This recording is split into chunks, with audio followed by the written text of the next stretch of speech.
Gardeners and farmers are in the top 5 jobs that live longest. Yeah. Did you know that? Why do you think?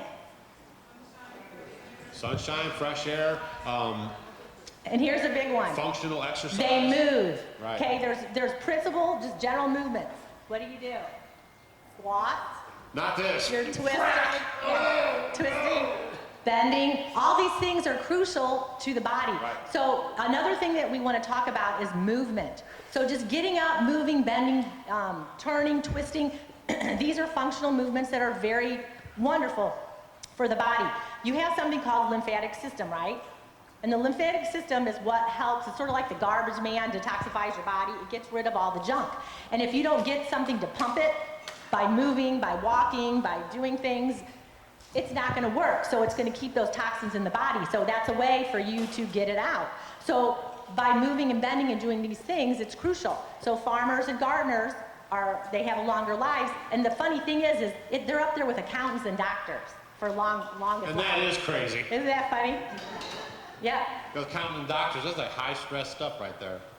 So sleep, stress, and sunshine, playing in the dirt, look at that. What if we went to the doctor and that's what they prescribed for you? Wouldn't that be great? We just did a video and it was pretty cool. We were in the city and tell them what they were. We have a doctor, there's a doctor in St. Louis that actually does prescribe food as a remedy for an illness. So they go, the inner city people go to this doctor and then he says, hey, you need some more greens and cruciferous vegetables and stuff. And he hands them a prescription and it's like $10 coupon so they could go to this food CSA and then they get food there and then, that's how he kickstarts them into the program. And actually if they can't afford it, they do have a sliding scale, but there are people that just can't afford it anyways. Then he actually will pick up their membership for like a year so they can go to the CSA and get food. And plus this CSA also does like volunteer programs. So it's just a great program to introduce organically grown good food into the inner cities. I mean, we were hearing stories from the gal and the kids had never even seen food grow, right? So how cool is that they get exposed to seeing food grow, planting a seed, harvesting it, playing and then in the they dirt. cooked it. And then it's a nice thing to see. And then that turned them into vegetable eaters and future growers. And the program's been around for a while. We did a video on it a little while back, about 5 videos or so ago. And if you guys haven't checked that out, you might want to give it a look. It's very inspiring. Yeah, and we always say, do what you can where you are. Because not everyone is in the same situation like we are, or people that do have a lot of land. So it's like, we always say if you could get like a little nugget from, anything you go and listen to, or where you're going somewhere, that's what it's all about. To try to implement these things, make tiny changes. If you're buying your laundry detergent, maybe start making your laundry detergent. Maybe get out, getting barefoot, maybe getting out in the sunshine. Just trying to do these little bitty steps to help with your health, because you know what it is? People think, I need to take this pill, I need to do this, I need to do that, but it's the whole thing. You need to have, your good diet, you need to grow your own food, know where it's coming from, you need to get your sleep. So try to get to bed by 10, 11 o'clock so that you could get your full cycle of sleep. And then that way to start training your body. If you're used to going to bed at 1 or 2, maybe go to bed at 1, and then the next night go to bed at 12:30 and try to work on it that way. But you need to lower the stress level down. If you're in a job that you don't like, see ya. Yeah, you know what? You are in control of what's going on. So we're in control of what we're putting in our bodies.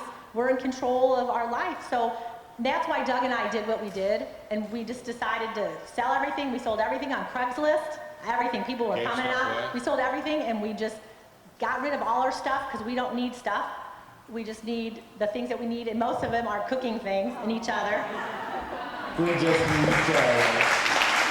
But it's the truth. We look around us, and we have a lot of Amish around, and there's families and their houses burn down a lot. They all come together and rebuild. They all come together, they rebuild it, and when you talk to them, it's like they just know they have their family, nobody was hurt, and we just know that I know I have the skills, and that's the thing, is knowledge is power. If you guys can get out there and you could, do your research and just do these little things to get where you need to be, to know that you can take care of yourself, that you can grow your foods, the sun is here all the time.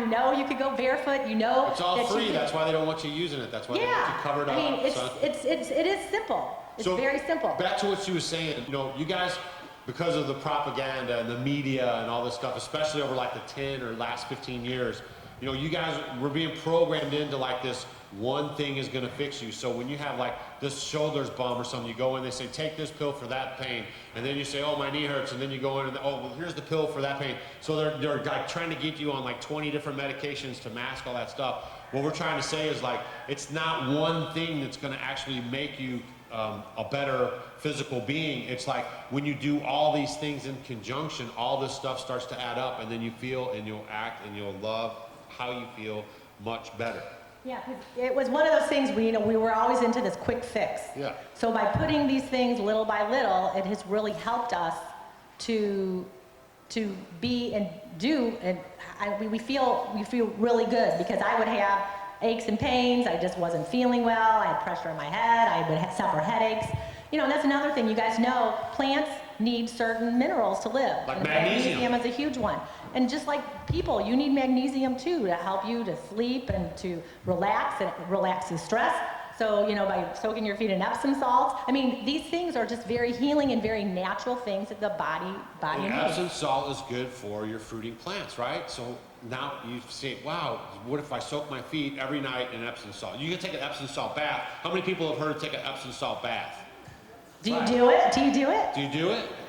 Yeah. Because- so if you don't want to do like the full-blown bath, just try soaking your feet like every night in Epsom salt for a week, and then just see if you notice a If difference you in how you sleep feel. better, your aches and Yeah. pains, yeah, your digestion, because there's so many different enzymes, like hundreds and hundreds of enzymes that need magnesium.